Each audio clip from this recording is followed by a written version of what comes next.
Aujourd'hui, Tsadehe Amoudbet. Amoud Aleph, pardon. Tsadehe Amoud Aleph. Tsadehe Amoud Aleph. Lema.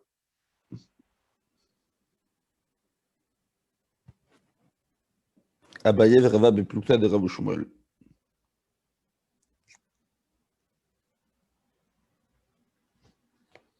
Je crois que c'est là-bas. On va demander à Monsieur Lambert-Wolf, mais je crois que c'est là-bas. Je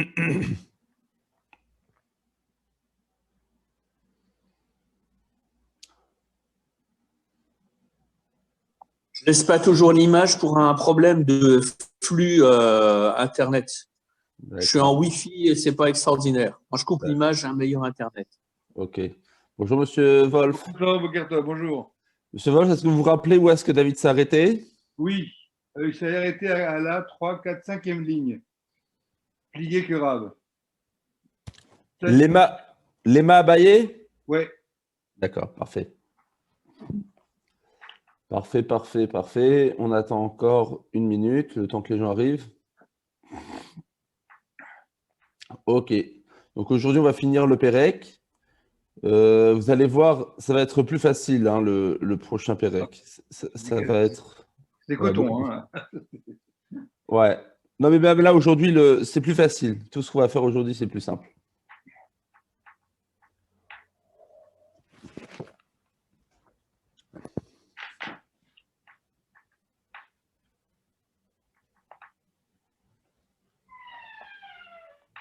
Voilà. Alors, on va y aller. Je vous mets à l'écran pour ceux qui ont besoin. Voilà.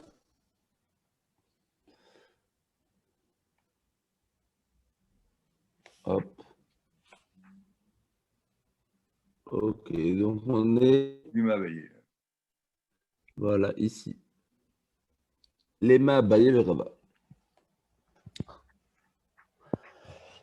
Lema Abaye Verava Beplukta de Rav Shmuel Kami Palgé. Alors, la Gemara va proposer que la discussion qu'on a vue hier entre Rav et Shmuel dépend aussi d'une marloquette entre Abaye et Rava. Alors, je vous rappelle, la discussion qu'on a vue hier entre Rav et Shmuel tenait à savoir s'il y a 4 montants simples qui sont totalement ouverts sur les côtés latéraux, totalement ouverts.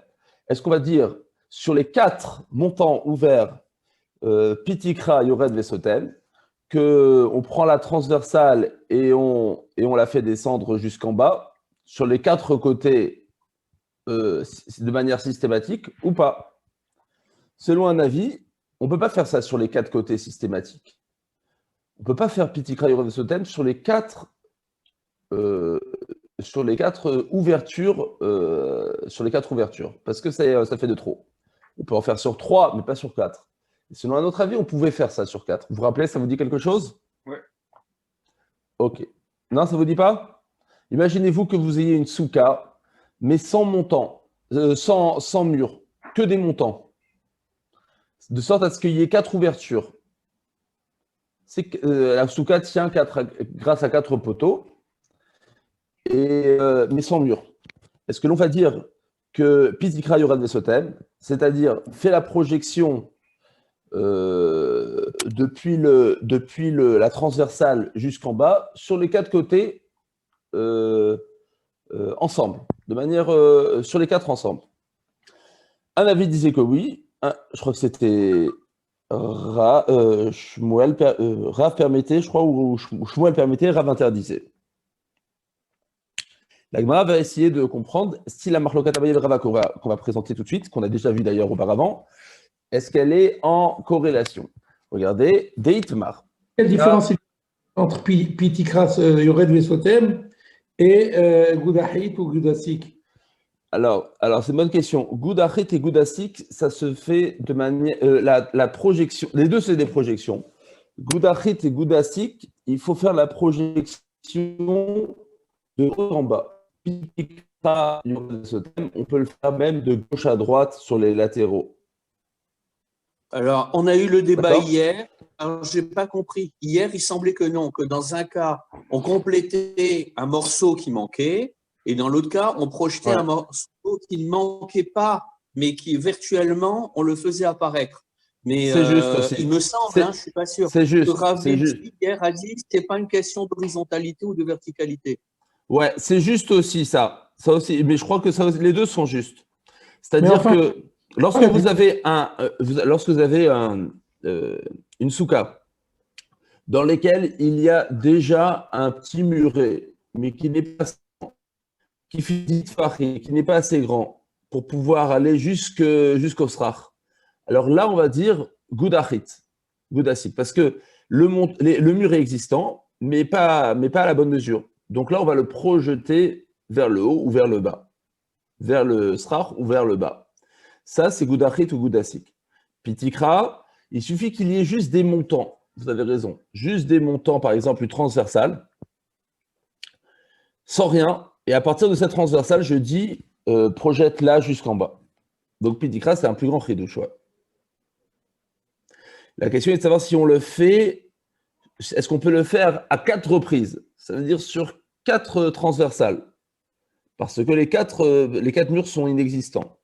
Mais on n'a rien alors. On a juste 4 poteaux.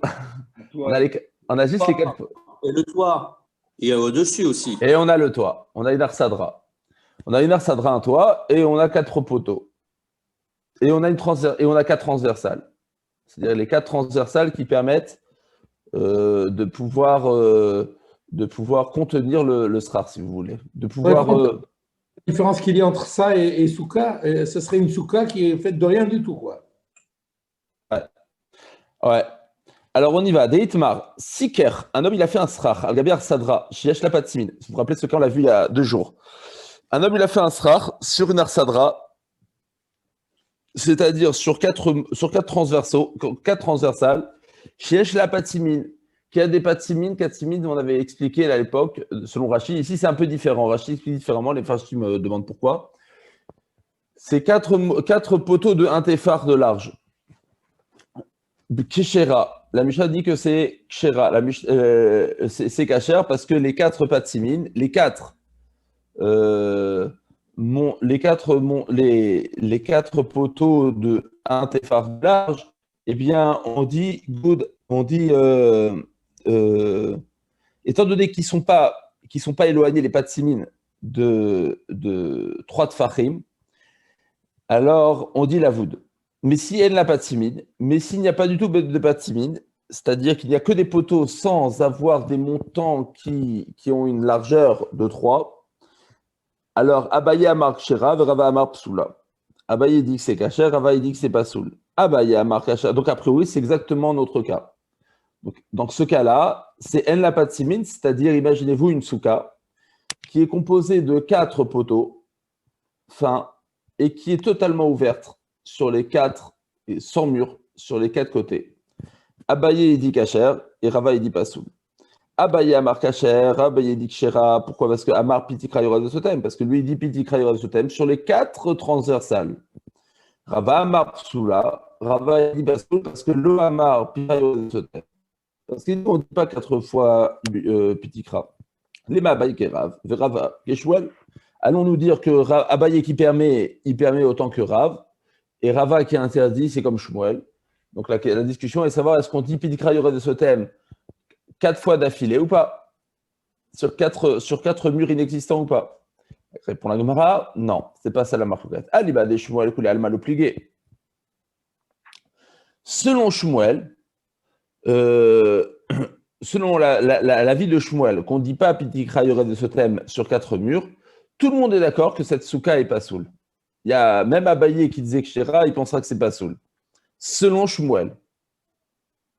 C'est-à-dire, si on ne devait tenir que de l'avis de Shmuel, qui pense qu'on ne dit pas 4 fois Pitikra Yora de Sotem, même Abaye qui ici dit Kacher, il ne le penserait pas. Il dirait pas soul. Je ne comprends pas. Pourquoi il dit une chose qu'il ne pense pas? Je n'ai pas saisi là. Il dit une chose qu'il ne le pense pas. Ouais, c'est-à-dire que s'il le dit, c'est qu'il ne pense, c'est qu'il n'a pas, c'est qu'il a parlé selon Rav. C'est-à-dire selon Rav que on nous permet de faire Pitikra Yora de Sotem à 4 reprises. D'accord, donc il donne l'avis de Rav, mais lui n'est pas de cet avis-là. Non. Il expose un avis divergent. Non. non, non, Et en regardez. tout cas, il expose un avis qu'il ne partage pas. Non, non, non, c'est pas ça. Encore une fois, il y a une discussion et la Gemara va essayer d'expliquer que l'autre discussion ne dépend pas de la première. Mais si elle ne dépend pas de la première, alors il faut savoir comme qui il a proposé. Alors la Gemara a dit, si on devait tenir de l'avis que de Shmuel, comme quoi on ne dit pas à 4 reprises Pitikra Yora de Sotem, tout le monde serait d'accord que cette souka-là, qui est composée de 4 poteaux uniquement sans mur, elle serait pasoul. Ah, dans la Mishnah, bah, il a dit Kacher. Ouais, bah, il a parlé selon Shmuel. Il a parlé selon Rav. Ah, alors il a parlé selon Rav. Alors, pourquoi est-ce que l'autre il dit alors pourquoi est-ce que l'autre il a dit pasoul? Selon Rav, ça devrait être Kacher puisqu'on nous permet de faire Pitikra 4 fois. Alors il faut dire tout de suite ce que la Gemara va dire. Qui pligue Alibade Rav. La discussion, elle tient selon l'avis de Rav. Que Abaye qui est Rav. Abaye, il pense comme Rav, qu'on dit à 4 reprises Pitikra Yora de Sotem. Ah, et Rava qui avait dit Pasoul, pourquoi est-ce qu'il dit, pourquoi, s'il parle selon Rav, pourquoi est-ce que ici c'est Pasoul, ça devrait être Kacher? Il fait Rava, il veut dire qu'il y a une différence entre les cas. Atkan lokama Ravatam et la dehane mechitzot l'arsadra vidé. Écoutez bien la différence. Lorsque Rav il a dit dans la Arsadra Bébika, c'est-à-dire la discussion entre Rav et Shmuel, elle n'était pas dans une souka simple. Elle était dans une Arsadra, qui était aussi 4 poteaux avec un star, avec un toit, dans une Bika, dans une vallée inhabitée. Là-bas, Rav il a dit, on dit 4 fois Pitikra Yora de Sotem, mais que uniquement là-bas, selon Rava. Pourquoi? La Dane Mechitzot l'Arsadra vidé. Parce que les transversales qui sont tout autour du toit, eh bien, on en a besoin. Elles ont besoin de contenir le toit. Vous voyez qu'il y a 4 transversales horizontales vers le haut, oui? Vous voyez ce que je veux dire? Vous voyez ce que je veux dire quand je dis transversale? Oui. Il y a 4 poteaux, 4 transversales et un toit. Les 4 Ça veut dire qu'on a des arêtes d'un cube, sauf les parties qui touchent le sol. Ouais, voilà. Moi, je les appelle les transversales, comme dans des cages de but. Alors, les transversales, dans la Arsadra, qui se trouve dans la Bika, on en a besoin. On en a besoin. Et on en a besoin pour la Arsadra. On en a besoin pour le toit. C'est ça ce qui permet. Voilà. C'est ça ce qui permet de pouvoir faire tenir le toit. Donc, si on en a besoin, elles sont nécessaires. Si elles sont nécessaires, je peux dire Pitikra. Je dis Pitikra parce que ce sont des transversales nécessaires à la structure. Par contre, Avalacham est dans la souka, Dane Mechitzot lave le souka à vider. Étant donné que ces poutres transversales, elles ne sont pas là pour les Shem souka. On n'a pas besoin dans la mitzvah de souka. Qu'est-ce qu'on a besoin dans la mitzvah de souka normalement? De 4 murs et d'un srar. Enfin, de 3 murs et d'un srar. Surtout le srar et les 3 murs. Maintenant, j'ai le srar, j'ai les poteaux. Mais vous n'avez rien du tout. Vous n'avez rien. Non, j'ai les poteaux. Vous avez des montants. Dans la souka, on a dit j'ai les montants. Et les transversales, c'est tout.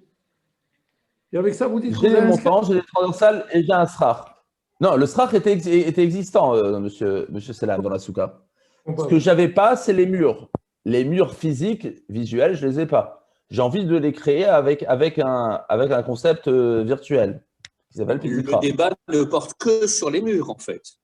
Oui, le srar est là. Maintenant, écoutez bien, ces montants transversaux, ils sont là, mais ils ne sont pas là dans stricto sensus pour la souka. C'est pas dans la souka. Qu'est-ce qu'on a besoin pour faire une souka normalement? Un srar et des murs. Mais les côtés transversaux, ces poutres transversales, elles ne sont pas nécessaires vraiment pour la souka. Donc elles sont là, c'est technique. Elles sont là techniquement parlant. Et parce qu'elles sont là que techniquement parlant, Rava va dire, je ne peux pas cachériser Pitikra à 4 reprises. Parce qu'ils sont là un peu par hasard, que de manière technique, pas de manière essentielle dans la mitzvah de construction de souka. Oui, mais il faut quand même faire tenir le srar. Comment ouais. On peut pas le suspendre. Ça tienne. On pourrait Non. avoir obligation à l'Afrique, mais Non, pas alors, physique. bonne question, monsieur Wolf. Alors, on va dire qu'ils tiennent parce que j'ai mis à moins de 3 tfachim d'autres poutres sous le srar. J'ai mis d'autres poutres sous le srar, mais moi, mais c'est pas avec ça que je vais faire pitikra. Moi, je vais faire pitikra avec ce qui se trouve extérieurement aux poutres transversales extérieures, celles qui font le coin, comme vous avez dit, monsieur Elbaz, celles qui font le coin, celles qui se trouvent au coin. Donc, imaginez-vous qu'il y en a, le srar va tenir grâce à d'autres poutres. Mais les transversales, j'en ai pas vraiment besoin. Elles ne sont là que de manière technique. Elles sont là que de manière technique. Rava, il va dire, quand bien même je pense comme Rav, et que Rav, normalement, il permet de faire 4 prises pitikra, il le permet lorsque ce n'est pas une question technique pour lesquelles j'ai besoin des poutres transversales. Lorsque c'est d'une manière essentielle, mais lorsque c'est que techniquement parlant, alors là, je ne peux pas permettre de faire pitikra à 4 prises. Clair? Ok. D'accord. On continue. Rabbi Yossi Omer, on est aux 2 points. On est là, aux 2 points. Rabbi Yossi Omer dans la Mishnah. Rabbi Yossi, il a dit Immutarin. Vous vous rappelez, on a parlé de Immutarin le'atid lavo, ve'imasurin le'atid lavo, asurin lo Shabbat. Immutarin lo Shabbat, mutarin le'atid lavo. Je rappelle ce qu'on parlait dans la Mishnah. Dans la Mishnah, on a par exemple ou une maison où les murs, 2 murs de cour qui se sont effondrés. Et parce qu'ils se sont effondrés pendant Shabbat, alors Tanakama il pensait qu'ils se sont effondrés pendant Shabbat, ils sont encore bons pour ce Shabbat, mais pas bons pour les autres Shabbats. C'est-à-dire, ce Shabbat, je peux encore porter à l'intérieur, mais pas les autres Shabbats. Et Rabbi aussi disait, si c'est permis pour ce Shabbat, alors c'est permis pour les autres Shabbats. Et si c'est interdit pour ce Shabbat, c'est interdit pour les autres Shabbats. Mais il nous a dit que 2 si. Il nous a dit de manière conditionnelle. Si c'est permis pour ce Shabbat, c'est permis pour les autres. Et si c'est interdit pour les autres, c'est permis pour celui-là, interdit pour celui-là. Mais du coup, on ne sait pas exactement s'il vient permettre ou s'il vient interdire. Il a juste dit que c'est de 2 choses l'une. Si c'est permis, c'est toujours permis. Si c'est interdit, c'est tout le temps interdit. Mais il ne nous a pas dit finalement qu'est-ce qu'il pense. C'est ce que la Gemara demande. Ibaya Léo demande la Gemara, Rabbi aussi les sort ou les attire. À la fin, finalement, Rabbi aussi l'a dit dans ces 2 choses l'une. C'est une logique pour finalement permettre ou pour finalement interdire. La Gemara va dire que c'est finalement pour interdire. Amarav Shechet, les essor, Vachen Amarav Yochanan, les essor. C'est pour interdire. Tania Nami, après on a une braïta qui va dans ce sens. Amarav aussi, Shem Sourin, la Tilavo, Kara Sourin, notre Shabbat. En vérité, dans cette logique de 2 choses l'une, Rabbi aussi, il voulait interdire. Pas comme Tanakama, que Tanakama permettait pour ce Shabbat, mais interdisait pour le restant des autres Shabbats, lorsqu'on a 2 murs de cour qui se sont effondrés. Itmar, la Gemara demande comme qui est la halacha dans la marloquette entre Rabbi Yossi et Rabbi Yehuda de notre Mishnah. Itmar Rabbi Chia bar Yosef Amar, halacha qui est Rabbi Yossi. Halacha est comme Rabbi Yossi, qu'un domaine qui a eu un effondrement pendant Shabbat. Alors vous vous rappelez, c'était quoi le point de marloquette entre Rabbi Yossi et Rabbi Yehuda? À savoir Imutra, Outra, est-ce qu'on dit la svara de Imutra, Outra ou pas? Alors, cette marloquette, elle avait plusieurs points de nafkamina, plusieurs points de différence. L'un des points, c'est celui-ci. Donc, on a, si on a une cour ou un mavoy dans lequel on a enlevé une de ses koras ou un de ses léchis pendant Shabbat, est-ce que du coup, puisque le léchi ou la kora qui permettait de considérer la cour comme étant une cour méourevet, est-ce qu'elle perd son statut de méourevet ou pas? Alors, est-ce qu'on va dire que parce qu'à l'entrée du Shabbat, c'était permis, même quand bien même elle perd sa léchi ou elle perd sa kora au milieu de Shabbat, ça reste toujours permis ou pas? C'est ça le point de marque entre Rabbi Yossi et Rabbi Yehuda. Rabbi Yossi, il pense, puisqu'il a perdu son léchi ou sa kora au milieu de Shabbat, c'est fini, on ne peut plus porter. Et pour Rabbi Yehuda, non, parce que c'était permis au début de Shabbat. Quand bien même ça a perdu son léchi ou sa kora, c'est quand même toujours permis. Parce que tout dépend du début de Shabbat. L'alacha est comme qui? Alacha qui est Rabbi Yossi selon Rabbi Chia bar Yosef. Ou Shmuel Amar, alacha qui est Rabbi Yehuda. Shmuel, il pense que l'halakha est comme Rabbi Yehuda. Au Miyamar Shmuel Ari, demande la Gemara, et Shmuel pense-t-il vraiment que l'halakha est comme Rabbi Yehuda? Pourtant, voici ce qu'on a enseigné, on l'a déjà vu plus haut. Vatnan, Amar Rabbi Yehuda dit. Bameh dvarim amurim, be'eruvet rumin, aval be'eruvet chatzerot, nervin ben ledat, ben shelo ledat. Les filles chez Zachin, l'adam, on avait dit que lorsqu'un homme il crée un eruv trumin à son copain, alors il doit obligatoirement le lui dire. Il ne peut pas le faire sans le lui dire. Par contre, dans le eruv chatzerot, eh bien, on n'est pas obligé de lui dire. C'est ça ce que je vous avais dit à Strasbourg. Notre Eruv Chatzerot, on n'a pas demandé à tous nos co-religionnaires de s'y associer. Pourquoi? Parce qu'on dit sûrement ça les arrange. Et pourquoi? Parce que Zachin Adam chez l'Obefanav. Parce qu'on est prêt à. On dit sûrement ça l'arrange. Alors on a le droit de faire des choses arrangeantes sans son accord. Par contre, dans Eruv Trumin. C'est-à-dire que si l'un d'entre eux s'y oppose et il dit moi ça ne m'arrange pas, il fait tomber le Eruv pour toute la ville. Exactement. Mais on parle. Sympathique. Et ouais, exactement. Et on part de l'hypothèse que tout le monde est d'accord parce que ça arrange. Tout le monde est d'accord d'avoir un Eruv dans Strasbourg. On parle sur ce principe-là. Voilà. Et donc, parce que c'est arrangeant, on le fait même sans son accord. Par contre, Eruv Trumin, on ne peut pas le faire sans son accord. Pourquoi? Parce que ce n'est pas toujours arrangeant. Parce que lorsque tu lui fais un Eruv Trumin à côté Est, il est possible que du coup, tu lui fasses perdre ses 2000 amot côté Ouest. Et tu ignores si cette personne, eh bien, ça l'arrange ou ça la dérange. Ça, tu ne le sais pas. Donc, c'est pour ça qu'il faut son accord. V'amar Rav Yehuda Amar Shmuel, et Rav Yehuda, il a dit au nom de Shmuel, Alacha qui Rav Yehuda. La Alacha, elle est comme Rav Yehuda, qu'effectivement, on peut le faire, on peut supposer que ça l'arrange dans le Eruv Chatzerot, mais pas dans le Eruv Trumin. Velo od, et pas seulement ça, mais en plus, et la Kol Makom, Sheshana Rabbi Yehuda Be'eruvin, Alacha Kemoto.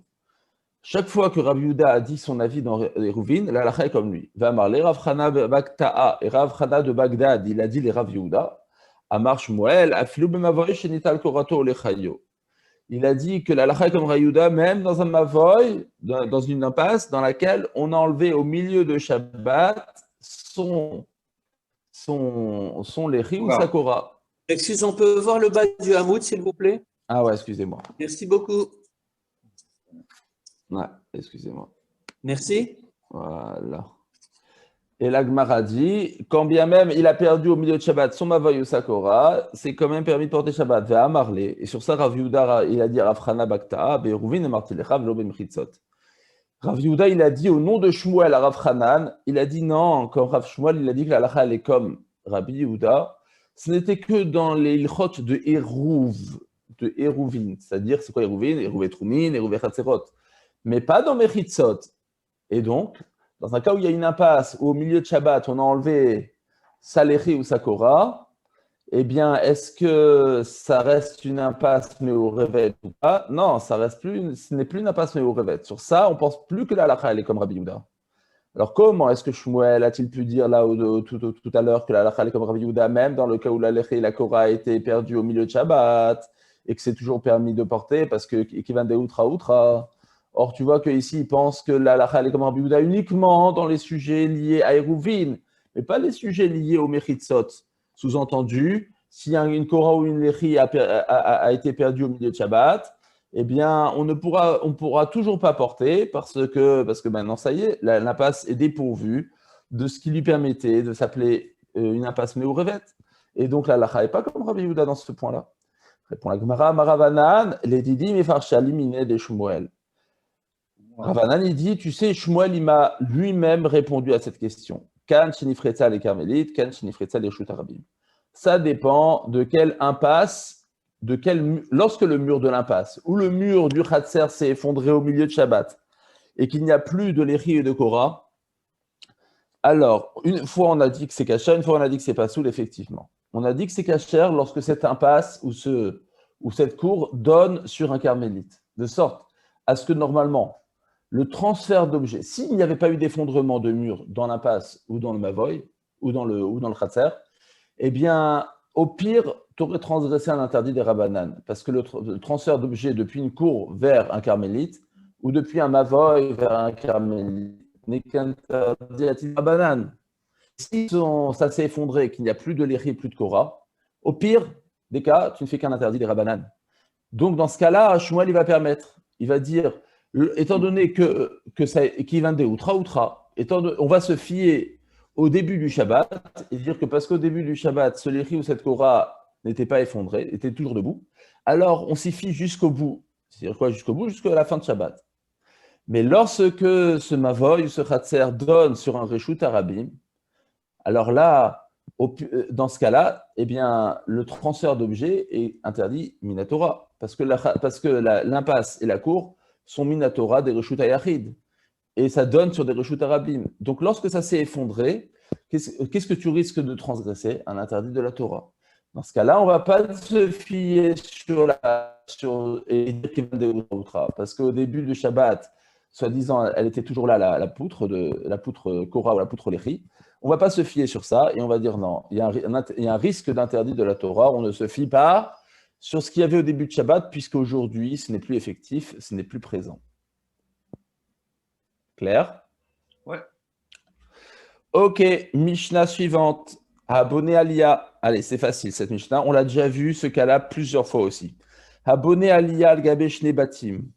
Il y a deux maisons qui se trouvent l'une en face de l'autre avec le Reshut Arabim qui les transperce.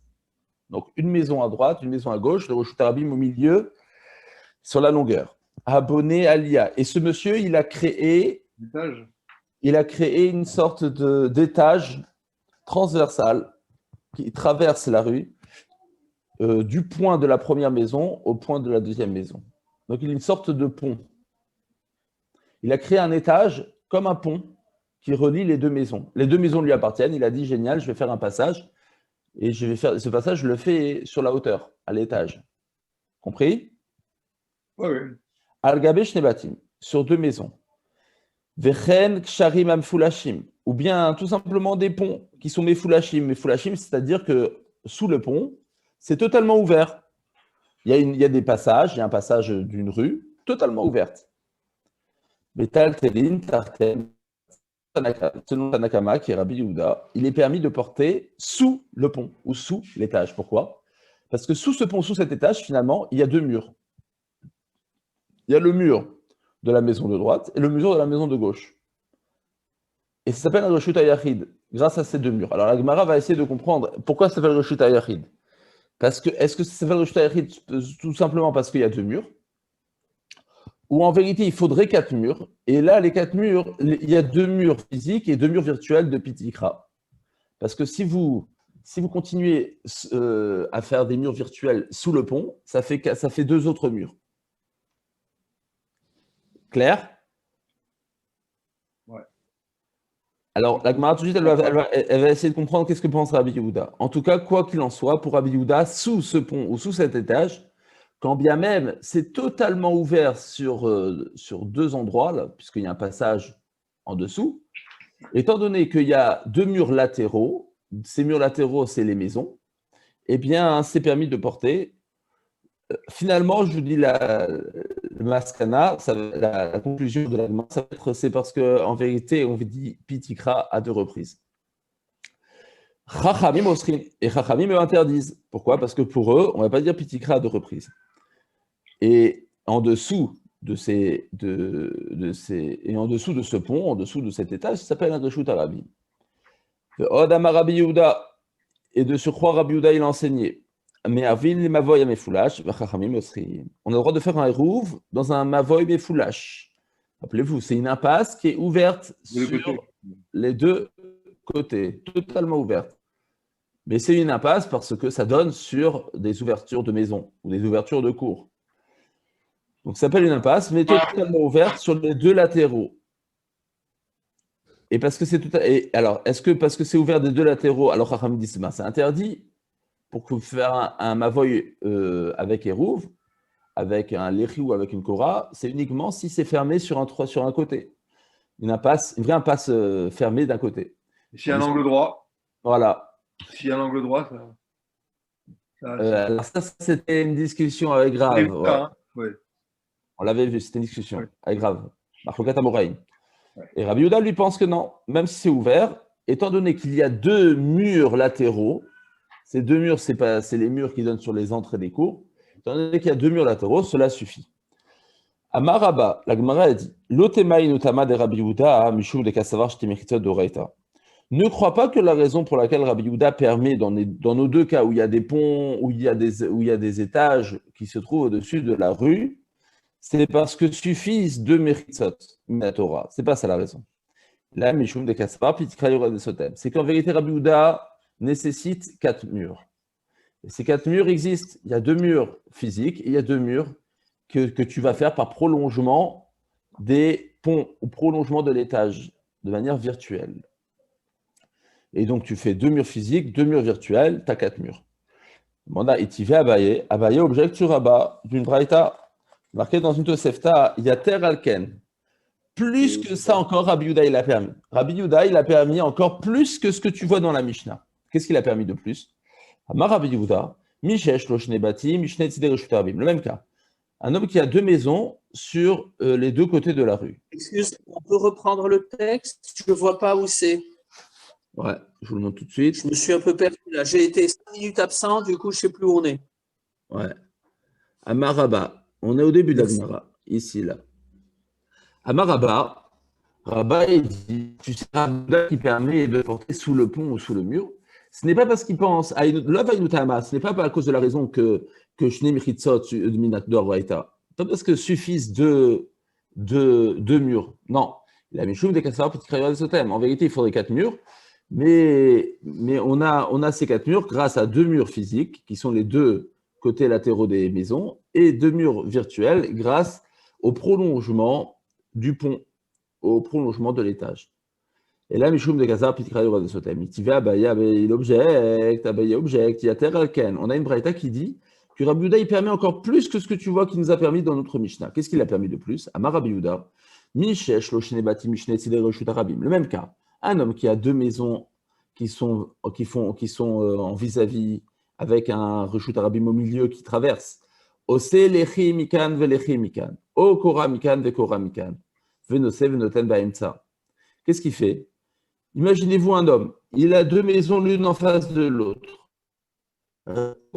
Avec un passage d'un reshut harabim au milieu.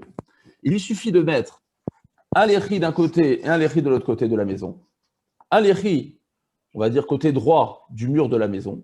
Un léchi côté droit du mur de l'autre maison. Ou bien une kora d'un côté, une kora de l'autre. C'est-à-dire une kora une kora transversale qui relie une maison à une autre sur la hauteur. Kora transversale qui rejoint de l'autre côté. Et ça y est, et tu as 4 murs.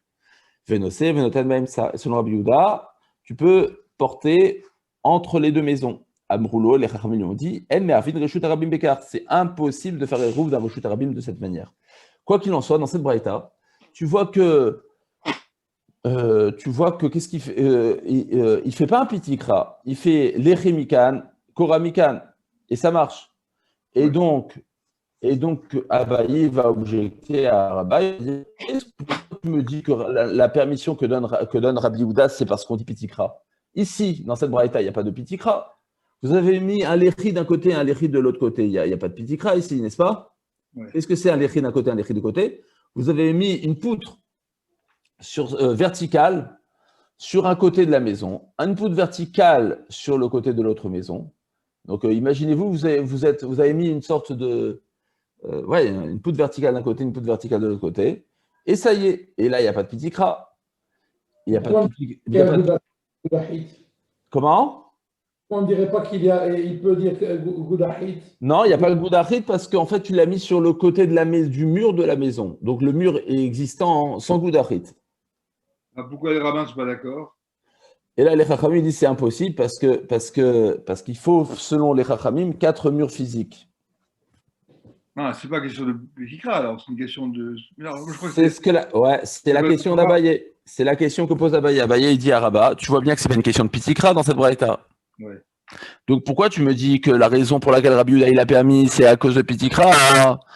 C'est grâce à Pitikra et pas parce que Rabbi Yehuda pense qu'il faut 2 Mechitzot Torah. Tu vois de cette braïta pas comme ça. Répond la Gemara, Marley, Meaï in, de cette braïta, effectivement.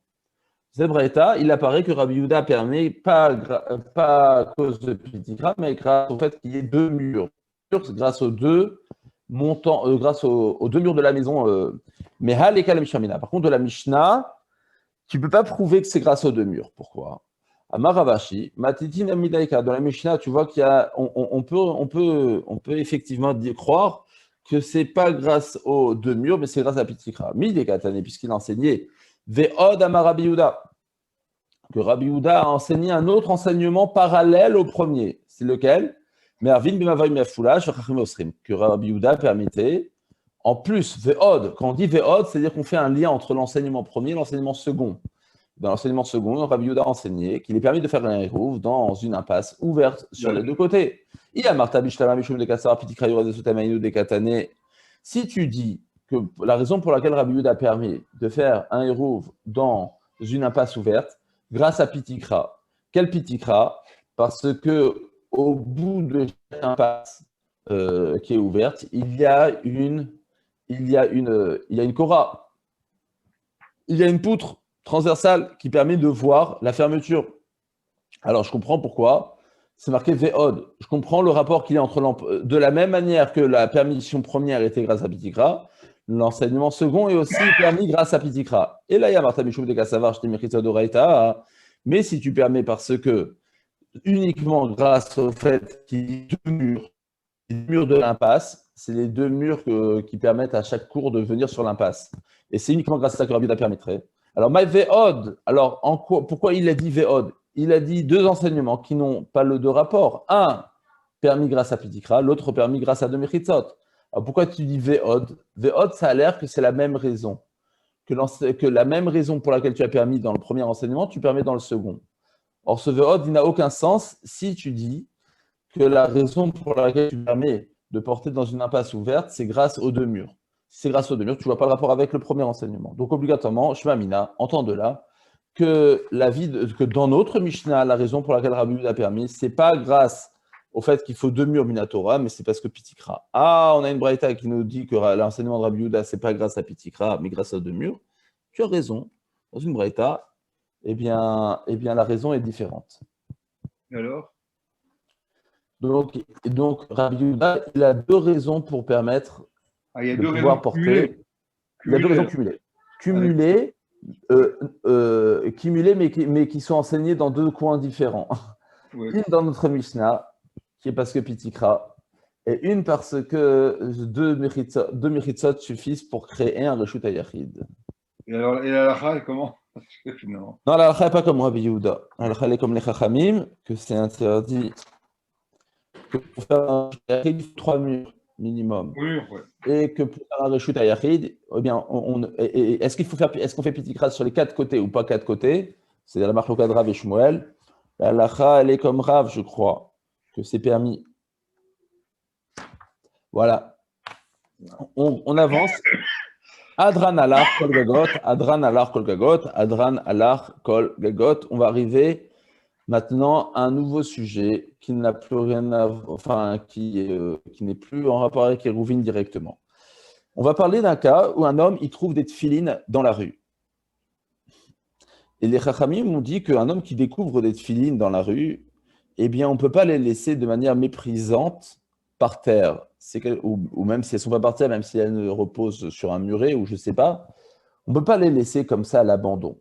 C'est un zilzoul dans des parchemins qui ont une sainteté. Pour cela, ils vont permettre quelque chose qui semble interdit des rabbanan, que d'ordre rabbinique, qui est de pouvoir les porter depuis le Reshut Arabim vers un Reshut HaYachid. Donc ces tefilines sont dans la rue, donc Reshut Arabim. Les Chachamim nous ont permis de les porter vers un Reshut HaYachid. Mais, alors pourquoi alors si on me permet de les porter, vous allez me poser la question, mais ce n'est pas une permission dans un interdit des Rabbanan, c'est une permission dans un interdit Minatora. Réponse, la seule permission que les Chachamim ont donnée, c'est uniquement de les porter derrière malbouche, comme un homme il porte des habits. Alors, c'est comme si vous voyez un billet de 500 € par terre, imaginons que ce ne soit pas Mouktsé, eh bien, vous allez le prendre et vous allez le mettre sous votre chapeau. Alors, c'est interdit midera banane parce que vous le portez.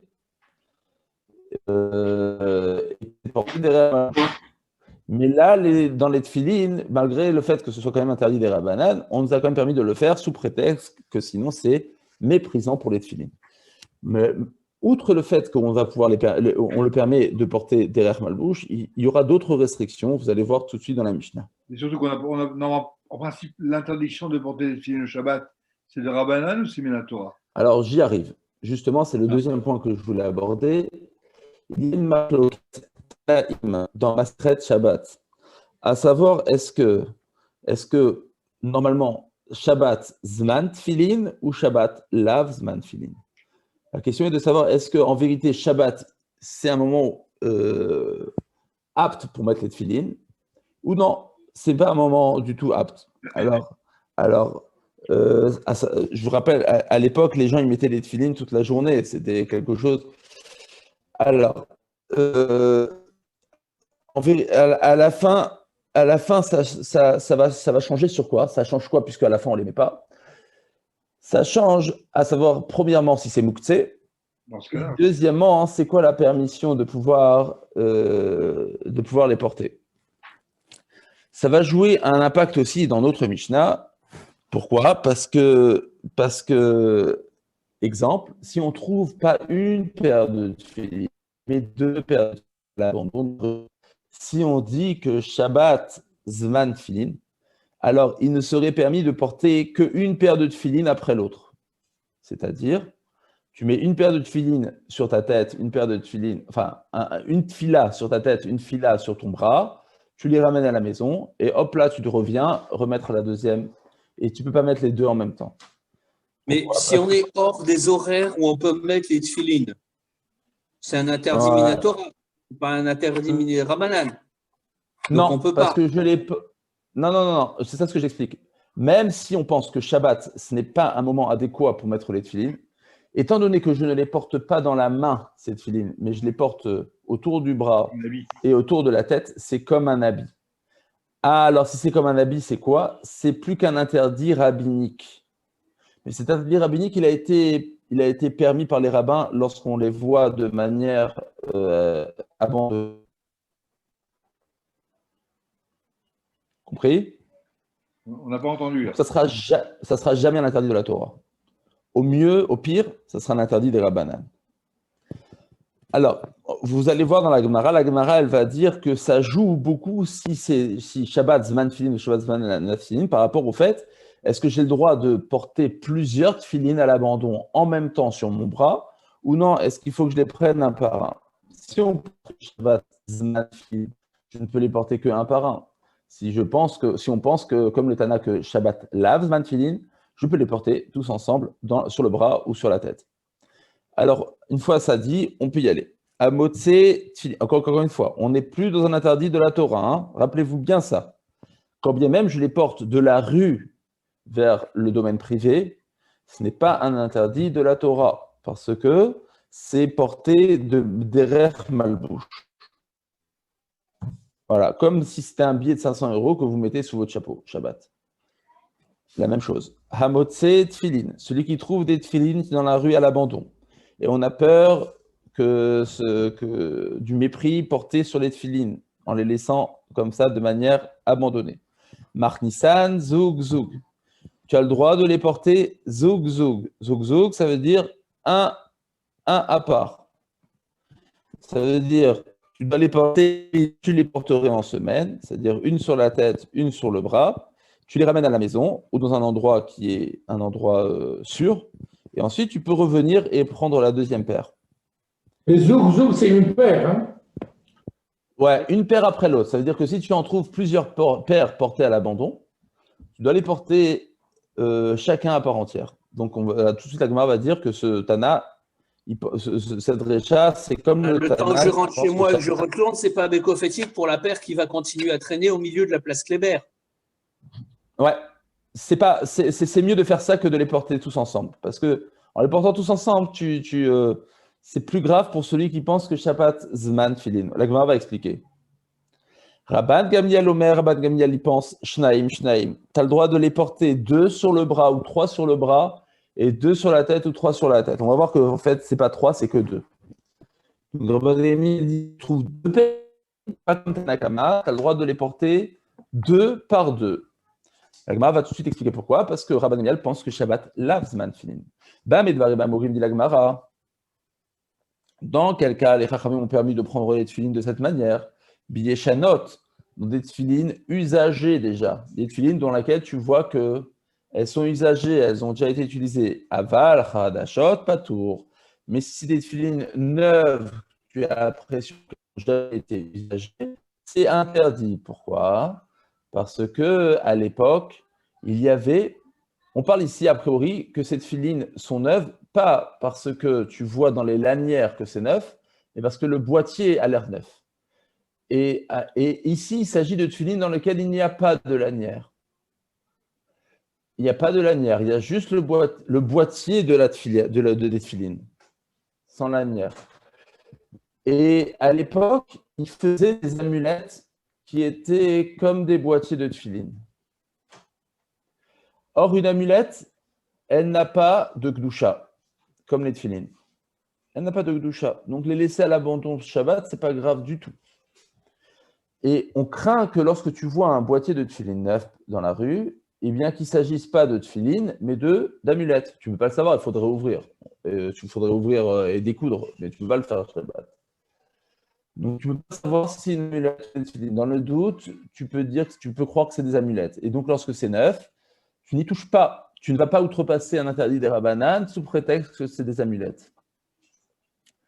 La différence qu'il y avait entre une amulette et des tefilines dans un boîtier de tefilines, ça se jouait au niveau de la manière dont la lanière, elle est faite. Vous savez que dans les tefilines, on a une lanière qui est faite comme un shakai, shin, dalet, yud.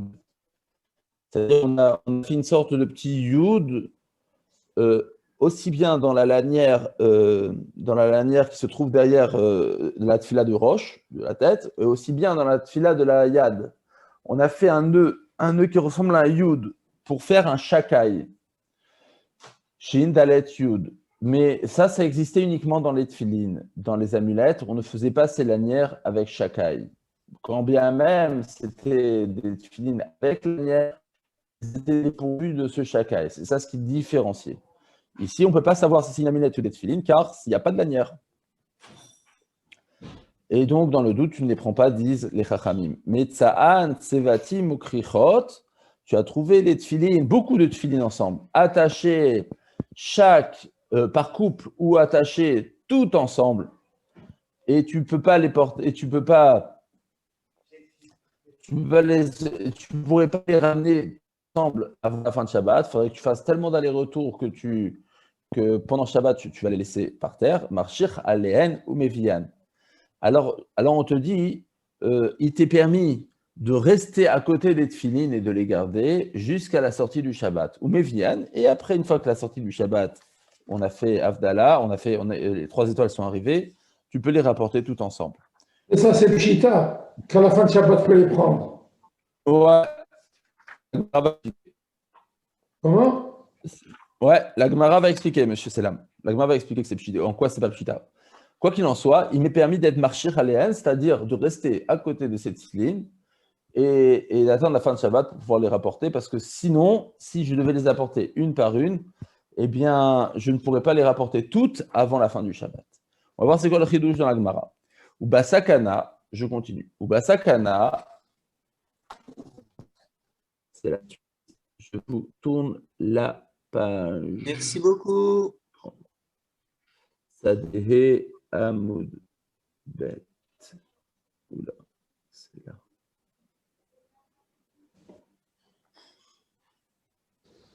Voilà. Uba sakana, ayant tant de danger. Alors ici, sakana, la Gemara va expliquer, c'est à l'époque où les Romains interdisaient aux Juifs de porter des tefilines. Et c'était grave parce que si une troupe romaine voyait un Juif porter des tefilines dans la rue, il était chayav mitar. Si tu trouves des tefilines dans la rue à l'abandon, comment est-ce que tu fais? Si tu les portes sur toi, tu risques ta vie. Alors qu'est-ce que tu fais? Mechassan ve'olechlo. tu les couvres de par ton talit dans ta tunique, veolerlo, et tu peux les ramener de manière cachée sous ta tunique pendant Shabbat. Donc tu les portes pas sur ton bras, enfin, ou bien tu les portes sous ton bras en mettant la tunique dessus, mais ceux de la tête, voilà, ou bien si tu ne veux pas les porter derrière Malbouche, tu peux les porter comme ça. Tu peux les porter dans ta main, mais Hassan caché avec ton talit afin que personne ne voit. Enfin, dans le texte, c'est pas ce qu'il dit. Il dit Mechassan ve'olerlo. C'est quoi Hassan? On le couvre. Alors Hassan par ton talit, je peux le comprendre dans le bras, mais dans la tête, j'arrive pas à comprendre comment tu peux être Mechassé. Alors, okay. Même ça, c'est pas possible. Tout le chapeau. Abattre un capuchon, hein, c'est toujours possible. Tout le chapeau, ouais. Ouais, bon, la Gemara va expliquer, mais c'est pas pour aujourd'hui. Elle expliquera dans le daf suivant. Rabbi Shimon Omer, Rabbi Shimon dit, Notnan la chavero v'chavero la chavero, at shimakia le chatzara chetzona. V'chen beno notnon la chavero v'afilu lemea. Rabbi Shimon dit, non, on n'est pas, c'est pas bien d'être mechassé, c'est pas la bonne solution. Il vaut mieux que tu les passes à ton ami, qu'il les donne à ton ami, qu'il les donne à ton ami, etc., jusqu'à ce qu'elles arrivent à une cour qui soit en dehors de la ville, protégée.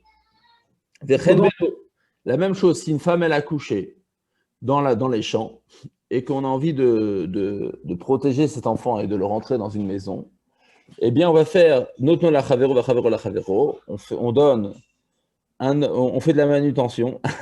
On donne à un ami qui donne à un ami qui donne à un ami, jusqu'à ce qu'on dise à Fulméa, même s'il faut arriver à 100 personnes, on le fait plutôt de cette manière, plutôt que le porter Bechassan Be'eveolerlo. Donc ça a l'air, comme je vous ai dit, que Rabbi Shimon, il a compris dans Tanakama que Bechassan Be'eveolerlo, ce n'était pas de manière malbouche, mais c'était porté de manière comme une charge.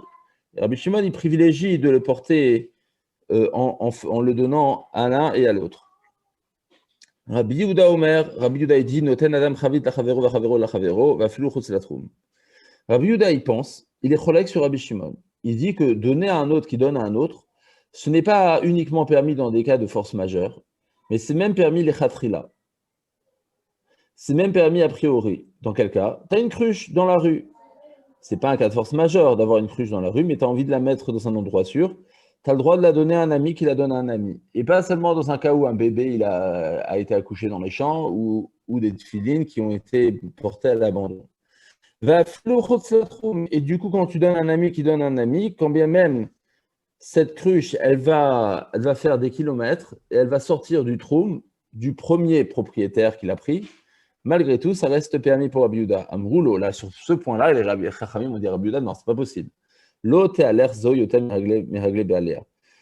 dire que tu les donnes à un ami qui donne à un ami, ok, mais dire que ça sort du troum premier propriétaire, ça non. Pourquoi? Parce qu'on avait déjà vu qu'un Kéli, il gardera. C'est pas seulement sur l'homme que les Chachamim ont décrété qu'il ne faut pas aller au-delà de 2000 amot, mais c'est même au sujet de l'ustensile.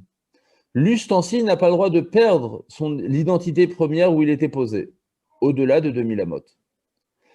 Donc, ce n'est pas seulement une halakha qui est imposée sur les hommes, mais c'est aussi une halakha qui est imposée sur le kéli qui a été déplacé. En deux mots, un kéli n'a pas le droit d'être déplacé au-delà des 2000 amot dans lesquels il a été pris au départ.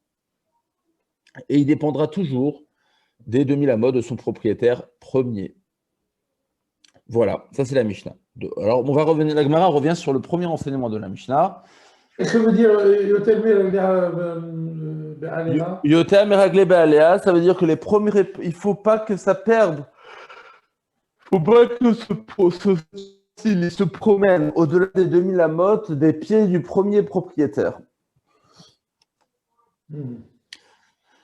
La Gemara revient sur le premier enseignement de la Mishnah. Dans la Mishnah, au début, on avait dit que si tu trouves plusieurs paires de tefilines à l'abandon, selon Tanakama, tu pouvais les prendre un par un, et selon Rabban Gamliel, tu pouvais les prendre deux par deux. La Gemara a dit Zug echad in tfelo. Selon Tanakama, tu as le droit de prendre qu'une paire de tefilines, et pas plus. Tu ne peux pas mettre deux tfilas de roche sur la tête et deux tfilas de yad sur le bras. La Gemara dit les matnan stamad lo Rabbi Meir. Il faut croire que ce Tanakama, c'est pas comme Rabbi Meir. Ve'ike Rabbi Meir, car c'est comme Rabbi Meir. Ha'amar, pourtant Rabbi Meir, il a dit. À propos, rappelez-vous, dans Masechet Shabbat, lorsque un incendie s'est déclaré dans une maison, Chas Shalom, pendant Shabbat, la Mishnah disait Lovesh kol mashiachol ilbosh, ve'otef kol mashiachol la'atof. Il se trouve que les chacham, alors, tu veux sauver des objets, des habits, des choses de ta maison qui est en train de brûler. Eh bien, ta maison, elle donne sur une cour qui n'est pas Meourevet. Donc, porter de la maison à la cour qui n'est pas Meourevet, c'est qu'un interdit des Rabbanan. Mais les chachamim ont permis d'outrepasser cet interdit. Pourquoi ? Parce qu'on a peur que Mitor Shadam Baoul al-Mamono, parce qu'un homme, il est tellement paniqué qu'il risque de faire un interdit de porter de la maison à la rue.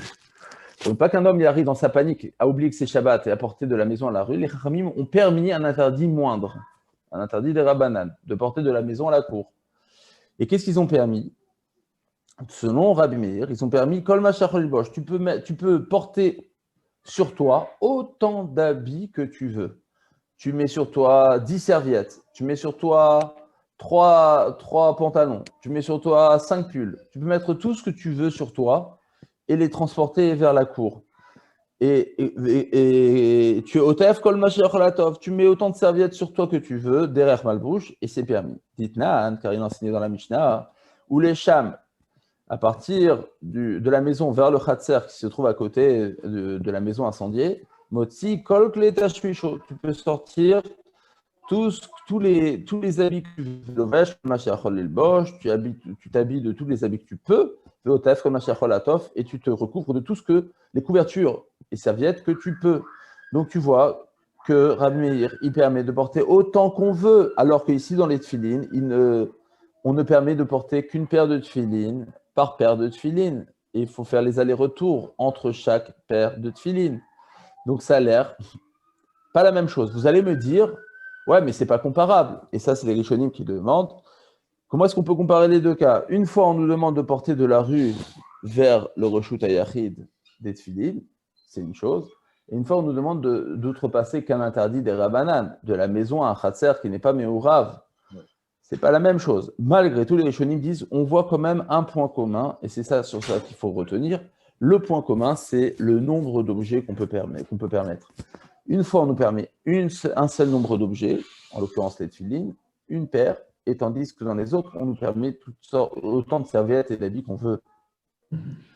C'est que sur ce. Alors la Gemara dit, Vaïstama Mimaï de Rabbi Meir. Demande la Gemara, mais qui t'a dit que la Mishnah enseignée dans l'incendie qui a été déclaré pendant Shabbat, c'est Rabbi Meir qui l'a enseigné. C'est pas marqué là-bas que c'est Rabbi Meir. Des Katané Allah, oui, c'est Rabbi Meir, car il a enseigné dessus. Dans une braïta, c'est enseigné Lovesh ou moti ou pochette. Tu t'habilles de tout ce que tu peux. Tu les sors dans la cour autant que tu peux. Ou pochette, et tu les retires une fois que tu es dans la cour. Vélovesh ou moti ou pochette. Et hop là, et tu reviens, et tu fais la même chose une seconde fois, voire une troisième, voire une quatrième. Afil ou kolayom kulo, quand même cela va te prendre toute la journée, tu peux le faire. Dit vrai Rabbi Meir. Donc tu vois que c'est bien Rabbi Meir qui enseigne que le nombre d'objets que l'on peut porter, c'est autant qu'on veut. Alors ça ne peut pas être Rabbi Meir qui a enseigné dans la Mishnah que ce n'est qu'une paire de tefilines qu'on peut porter.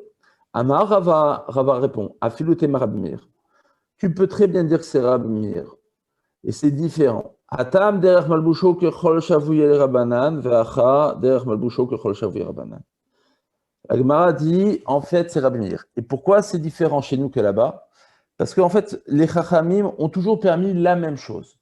Ils ont permis de porter l'objet porté à l'abandon ou qui va être porté à l'abandon à cause de l'incendie, comme tu le portes en semaine. Ça, c'est le principe qui est commun aux deux cas. Les tefilines, comment tu les portes en semaine ? Une par une. Tu portes une fila sur la tête et une fila sur le bras. La même chose ici.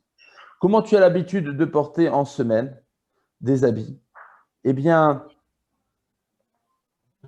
donc en fait, il faut les porter comme en semaine. Regardez. À propos de sauver d'un incendie, les Chachamim ont fixé la manière dont il est permis de sauver les objets qui vont être portés à l'abandon de la même manière qu'on les porte en semaine. Et dans le cas où les tefilines sont portés à l'abandon, la La manière de les porter, c'est comme en semaine aussi. La Gemara explique Hatam de Bechol Kama de Baelavish. À propos de porter des habits d'un incendie, des Bechol Kama de Baelavish. Si l'incendie s'était déclaré en semaine, comment tu aurais porté tes habits? Autant que tu peux. Eh bien, l'Inanat Salah, la Misharou, les Rabbanan. Il en est de même si c'était Shabbat. Achad et Bechol Namizug Echad Infelo. Comment tu portes des tefilines en semaine? Une par une. Eh bien, la même chose quand il faut les sauver. L'Inanat Salah, la Namizug Echad Infelo. Donc, en vérité, le principe, il est commun aux deux cas, mais il s'applique différemment. Le principe, il est que tu vas sauver une par une parce que la manière, les Chachamim ont permis de sauver comme tu. Le problème, c'est que si l'incendie se déclare en semaine, tu peux en porter autant que tu veux. Et bien, Shabbat, la même chose. Comment tu portes des tefilines en semaine, une par une? Et bien, la même chose pour les sauver d'un abandon. Clair? Merci. Ouais. Alors, on continue. On a bientôt fini. Rabban Gamliel, on est aux 2 points. Rabban Gamliel Omer. Rabban Gamliel, il dit Shnaim, Shnaim. Il disait non, c'est pas une par une, mais c'est 2 par 2. La Gemara dit Maïka Savar. De 2 choses l'une. Comment Rabban Gamliel y pense? Ika Savar Shabbat Zman Filin. Si Rabban Gamliel y pense que Shabbat, c'est un moment où on a une mitzvah de porter les tefilines, mais que finalement, techniquement parlant, on ne va pas le faire. D'accord? Alors, si c'est un moment où il y a la mitzvah de tefilin qui s'impose, et c'est pourquoi c'est permis Shabbat de sortir d'un reshoot à un autre reshoot quand tu es habillé avec, alors, si c'est comme ça, Zug Echad Intfelo. Alors, s'il y a une mitzvah de mettre les tefilin, alors il y a une mitzvah de mettre que les tefilin pour une seule, pas plus. Donc, la deuxième, elle est superflue. Donc, porter des choses superflues Shabbat, c'est considéré comme une charge interdite. Donc, s'il pense que Shabbat, il y a une mitzvah de mettre les tefilin, pourquoi il te permet d'en porter 2 par 2? Il y en a une qui est en trop, qui est superflue, qui est une charge. C'est interdit de porter des charges Shabbat. Oui. Non. Ouais, mais pas ensemble. Mais Il y en a qui font ensemble. Hein. Pas ensemble. Il y en a qui le font ensemble, si. Il y en a qui les mettent ensemble en semaine. Mais Shabbat, c'est sûr que des 2 Miman Afshar, elle s'appelle une charge. Parce que si la lacha, elle est comme Rashi, alors Tanakama, alors Rabbeinu Tam est une charge. Et si la lacha, elle est comme Rabbeinu Tam, c'est les tefillah de Rashi qui est une charge. La lacha ne peut pas être comme les deux ensemble. Comprenez? Ouais. La lacha, elle est comme soit l'un, soit comme l'autre.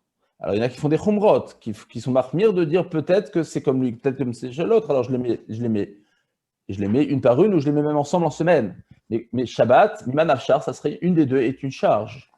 Donc, quoi qu'il en soit, comment Rabban Gamliel peut permettre de les porter 2 par 2 s'il pense que Shabbat, on a une mitzvah de les porter? Et qu'à savoir, Shabbat Zman Filinu. Et si Rabban Gamliel pense que Shabbat, il n'y a aucune mitzvah de porter les tefilin, alors, Umishumat Salah derech Malbush Arou les Rabbanan. Et ce n'est que dans le cas de l'abandon qu'on a le droit de les porter derech Malbush. Alors, à Filut Fenami, alors c'est pas que 2 par 2 que j'aurais pu les porter. C'est même 3 ou 4 ou 5, ça dépend, ou 6 par 6. Autant que tu peux, tu pourrais les porter, puisque. Pourquoi on porte les tefilines? Parce que Vahaya est haute. Ouais, mais si Vahaya est haute, c'est suppose que Shabbat, c'est un Zman Filin alors. Non, mais c'est un haute. Je veux dire, le Shabbat lui-même, c'est haute. Ouais. Ça, c'est la svara que donne le Tana pour dire que Shabbat lave Zman Filin. Ce que vous dites là, c'est exactement ce que la Gemara dit dans Shabbat. C'est la logique pour dire que Shabbat, ce n'est pas un Zman de Tefillin. Parce que Shabbat est lui-même un hôte, donc il supplante le hôte des Tefillin et donc il n'y a plus de mitzvah de Tefillin. Donc justement, s'il n'y a plus de mitzvah de Tefillin, tu peux les porter et que les Chachamim ont permis de les porter derrière Malbouche dans les cas où ils sont abandonnés. Alors pourquoi que 2 par 2? Même 10 par 10, tu pourrais les porter. Léolam Kassavar Shabbat Lavman Filinu. La Gemara dit qu'en vérité, Rabban Gamliel pense que Shabbat, ce n'est pas un moment de tefilin. Il n'y a pas de mitzvah de porter des tefilin Shabbat, comme vous avez dit, parce que Shabbat est un hôte qui supplante le hôte des tefilin.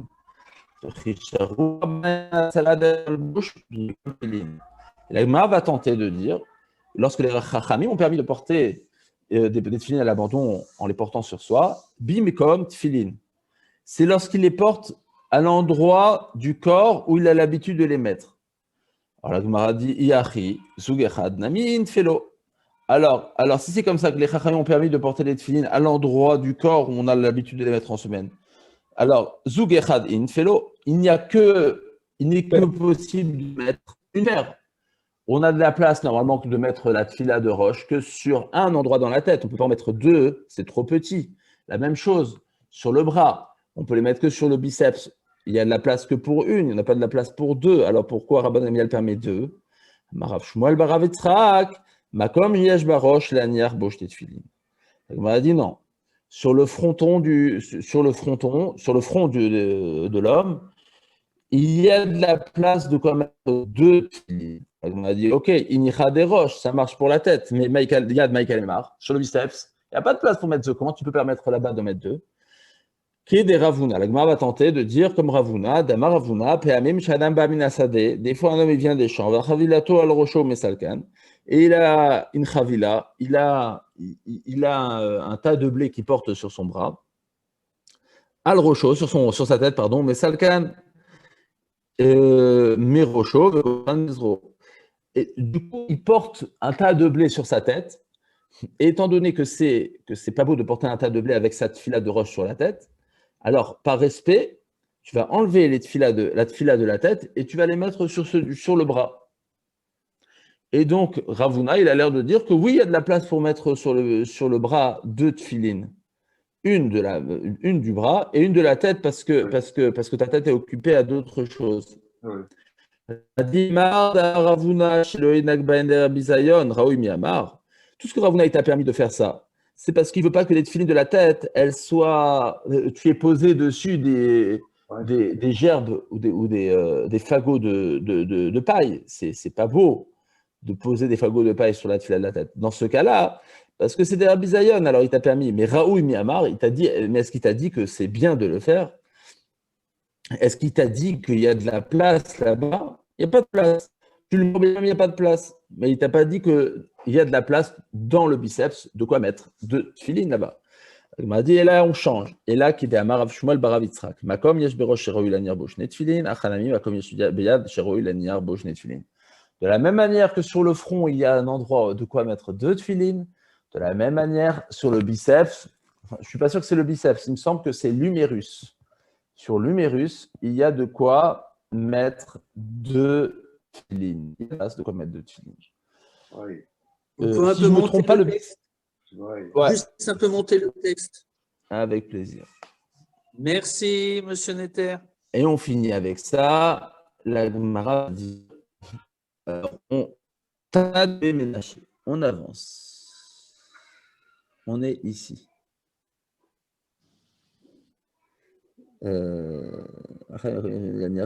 Juste un peu à gauche, voilà.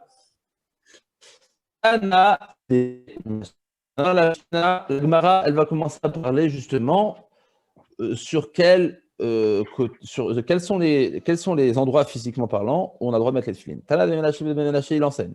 C'est marqué que les tefilines doivent être al yadecha, sur ta main et entre tes yeux. C'est quoi al yadecha? Zo kiboret. Quel est l'endroit dans lequel il faut mettre les tefilines? Dans ton biceps ou dans ton numérus? Al yadecha, zo kiboret. Kiboret, c'est ce muscle qui dépasse un petit peu dans ton bras. Et il me semble que ça s'appelle l'humérus, il me semble. Ben enecha, entre tes yeux, zo kod kod, c'est le fronton. C'est le fronton. La Gemara dit Echa, et où il se trouve ce fronton exactement? Ama, Amre de Berabianai, Makom, Shimocho, Sheltinog, Rofes. C'est de l'arabodaï qu'on apprend où il faut mettre les tefilines. C'est cette Gemara. C'est Makom, c'est l'endroit où Mocho, dans le cerveau Sheltinog, d'un bébé âgé d'1 an, Rofes, il est. Comment vous dites? La fontanelle, ouais. Fontanelle, exactement. Rofes, c'est tendre. C'est tendre, voilà. On peut le voir chez un bébé, à cet endroit-là, c'est très tendre. Les Mabi de Rav Shmuel barav Yitzhak Ami Palgé, on a bientôt fini. Hein. La Gemara revient sur la marloquette entre Tana Kama et Rabban Gamliel, à savoir si on a le droit de sauver une paire ou deux paires. La Gemara dit, est-ce que peut-être que la marloquette dépend du point que Rav Shmuel bar Rav Yitzhak a dit. D'Etan Nakama litle de Rav Shmuel bar Rav Yitzhak. Rav Gamliel litle de Rav Shmuel bar Rav Yitzhak. Rav Shmuel bar Rav Yitzhak, il a dit qu'il y a de la place de quoi mettre 2 tefilines sur la tête et il y a de la place de quoi mettre 2 tefilines sur l'humérus. Alors peut-être que Rabban Gamliel qui permet de mettre 2 paires à la fois, c'est parce qu'il pense, comme Rav Shmuel, qu'il y a de la place de quoi mettre 2 tefilines. Et Tanakama qui permet une seule paire de sauver, c'est parce qu'il pense qu'il y a de la place seulement de quoi mettre une paire sur le bras et une paire. Il n'y a pas de la place physiquement pour mettre 2 paires. Il y a de la place que mettre que pour une paire. Il m'a dit dès qu'il y a le maït Léou de Rav Shmuel Rav Yitzhak, tout le monde est d'accord qu'il y a de la place de quoi mettre 2 paires. Alors pourquoi, s'il y a de la place de quoi mettre 2 paires, Tanakama nous permet une seule paire? Le point de discussion est justement de savoir si Shabbat, c'est une mitzvah de mettre les tefilines ou pas. Tanakama savar Shabbat zman tefilinu. Tanakama pense que Shabbat, la Torah nous a quand même enjoint de mettre les tefilines parce que le hôte du Shabbat ne supplante pas le hôte des tefilines. Et donc tu as le droit de mettre une seule paire, parce que si tu mets la deuxième, quand même il y a de la place, eh bien, c'est superflu, c'est une charge. Rabban Gamliel, Savar, Shabbat, Lavzman, Filinu. Shabbat n'est pas un moment adéquat pour mettre les tefilines. Il n'y a pas de mitzvah Shabbat de mettre les tefilines, car le hôte du Shabbat supplante le hôte des tefilines, et donc tu aurais le droit de porter les 2 tefilines portées à l'abandon. Ouais, on va s'arrêter là pour aujourd'hui. D'ailleurs, C'est dit, ça pose un problème si je trouve par exemple juste le claf de tefilin ou si je trouve une mezouza, je ne peux pas le porter, Ouais, je ne peux pas le mettre, c'est pas dit. ouais. C'est que sur les tefilines que les chachamim ont permis, ouais, effectivement. Ouais, que sur les tefilin. Mais le claf lui-même, seul, je ne peux rien faire. Alors, si vous voyez une mezouza portée à l'abandon, alors les chachamim, alors je me rappelle plus qu'est-ce qu'il en est par rapport si on la trouve par terre dans la rue. Ce que je me rappelle, c'est que si on la trouve par terre dans la maison, quand bien même c'est mouktsé, une mezouza est mouktsé, on a le droit, ça outrepasse l'interdit de mouktsé, on va devoir la porter, on va devoir faire un tiltul minatzad. Vous vous rappelez, tiltul minatzad, c'est-à-dire le porter de manière indirecte. C'est-à-dire que vous allez le prendre sur une feuille. Vous allez balayer votre mezouza sur une feuille et la porter de manière indirecte. Ça outrepasse l'interdit de mouktsé. Mais je ne me rappelle plus quel est le din dans une mezouza portée à l'abandon dans la rue. Ou à l'extérieur. Ou à l'extérieur. Je me rappelle plus. Merci. Avec plaisir. À l'école, tout. À demain.